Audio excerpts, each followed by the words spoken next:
Thank you, President Paxson, members of the corporation, faculty and staff, parents, and thanks to the class of 2021 for this opportunity to deliver the baccalaureate address today.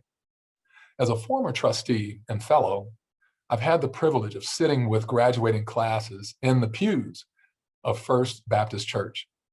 One of the things you'll hear me discuss today is flexibility. The good news is we're being flexible and modifying tradition to be able to bring this to you virtually and in person. So huge thanks to the leadership and all of the staff who have worked tirelessly, I'm sure, making continual adjustments to provide this production. In thinking about what I should talk to you about today, I was inspired partly by a sermon from the church I attend. It's that time of year, and it was mentioned that the number one question high school and college students are thinking about is, what am I supposed to do with my life? Meanwhile, others are asking, what are you majoring in? Well, that's more stress, and you don't have to worry about that anymore. When I thought about what I can talk to you about today that would be of benefit, I kept circling back to passion and purpose, and more specifically, letting your passion lead to your purpose. If you understand your purpose, it'll help your decision-making throughout your career and life in general. Often we think of purpose in terms of getting through college with the purpose of getting a job, to make money, to buy a house, take care of a family, etc. But if you analyze your passions along with your talents, that's where you'll find true success in your purpose. When I look back at my journey, it was my passion for math and science and football. That's what led me to Brown. While I came from a pretty modest neighborhood in South Phoenix, I was privileged in that I came from a two-parent household, and my parents were educators at the junior high, high school, and college levels. Our neighborhood was predominantly Black due to the redlining that had occurred in the 1930s. So the schools were predominantly Black, including the teachers and administrators, and they gave us a wonderful education. I loved math and science, and my dad suggested I should be an engineer, which I bought into. My other love was sports, and especially football, although I was a better tennis player coming out of high school than I was a football player. I wasn't highly recruited, and Brown, frankly, was the only school that would let me play football for them. The fact that Brown had a great engineering program was confirmation that it would be the right choice. Another tidbit, in addition to following your passion, is to say yes. I was relatively young coming out of high school at age 17, but I said yes to Brown and made the trip to the opposite corner of the country from Arizona. During my college tenure, Brown stretched me in all capacities, especially my freshman year, after which I found myself on academic probation. It was the classic case of trying to do too much, including football, social life, joined a fraternity, Alpha Phi Alpha, and I should have done better because a part of the Alpha Pledge process was studying. Yes, that yes I talked about has to come with discernment.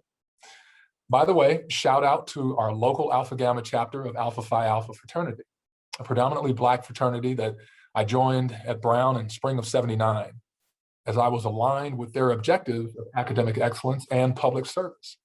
This year marks our 100th anniversary of the chapter. Back in 1921, 11 Black men started the chapter at Brown. Back to the address. I realized I was on the verge of letting a lot of people down, including my parents. As you can imagine, that was an uncomfortable conversation. But I agreed with them I needed to refocus, and if I didn't do better that next semester and going forward, I'd give up football. Again, the desire for my passions is what kept me focused on my purpose. And at that time was get that engineering degree, compete, and enjoy the game of football at Brown. Thank God for the fact that it worked out. I excelled, particularly in my junior and senior years. Had I given up football, that would have precluded the platform that I eventually had to make an impact on a myriad of charities and youth organizations. I would also say that some of the best times that I had playing football was at Brown. it was awesome that we were there because we loved the game. We weren't trying to maintain a scholarship or go pro, myself included. Although Brown has a nice history of NFL pro players, including Fritz Pollard, dating back to the early 1920s. And he was actually the first Black head coach in the NFL as well. In following your passions, you have to have discernment about your gifts and talents, as passions without talents does not work. I came in with good math skills and science acumen, in my opinion, at that level. When I came to Brown, I thought I might study chemical engineering, as I loved chemistry in high school. But at Brown, chemistry didn't love me back. Thank God for awesome professors. I started meeting with Professor Morris during her office hours, and she got me dialed in to chemistry. I ended up doing relatively well. Finally, your purpose may shift over time, and following your passion may get sidetracked. In what I call the real world, AKA the working world, there will be times when you have to do things as a means to an end. And that's okay, as long as you don't lose your focus and work towards your purpose. So there's a continual need to reassess your purpose, even into retirement. Now, retirement is not on your radar screen, but there's nothing wrong with looking at the end game at the beginning of the journey. You can glean a lot from that. During my time as a member of Brown's Corporation, I met some really fantastic people. One in particular was the late Artemis Joukowsky. Artie was he was an alum that had a hugely successful business career with AIG, lived internationally, expanding the company, and raised their family. His wife, Martha, was a rock star as well, and as a Brown anthropology professor. He was somewhat of a mentor to me, but more so, he's a great friend.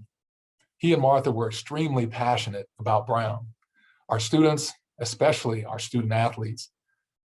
Early on, Artie's passion for Brown sports purposed him to be one of the founders of the Sports Foundation. And he did great innovative things. He conceived of the Sports Foundation Endowment Fund. His ultimate aspiration was to raise a goal of $20 million, which was quite audacious back in the 1980s. Today, that endowment is over $100 million. Even in retirement, he had to reassess. I learned and I saw it from him. We had a conversation one evening at home, and he said, "Steve, I'm 64 years old. I'll be stepping down as the chancellor due to the succession plan that was in place." And he noted he felt like he was in his 30s, but didn't know what next. But as he reevaluated his passions, he revitalized his purpose and went on to do many other impactful things for Brown and others well beyond that, a lot of it student-oriented. It was inspirational to see the senior leader provide his energy, and he had a lot, and wisdom that so many of us benefited from.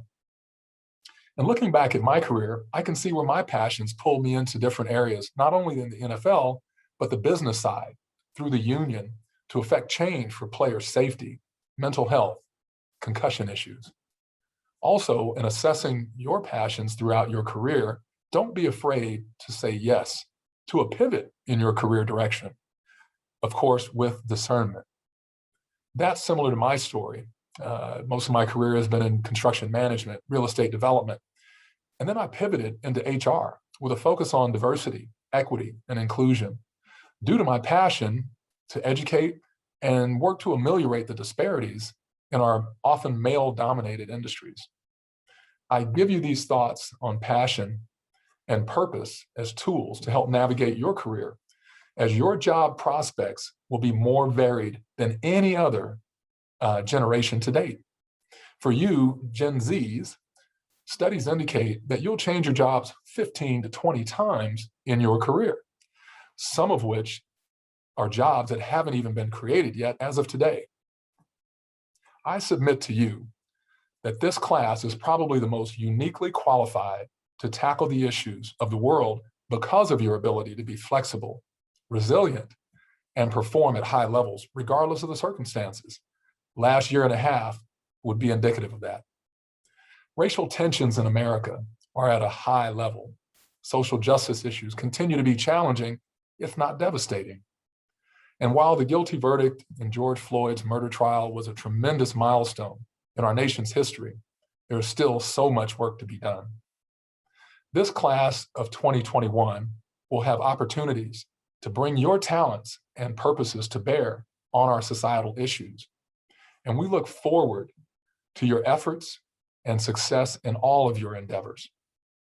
My prayer for you is that God would bless you with insight to be able to understand the nuances that are often unseen, discernment to get to the truth, perseverance to stay in the game, flexibility to make adjustments through the process, and courage to make bold choices when appropriate. Class of 2021, congratulations and thank you.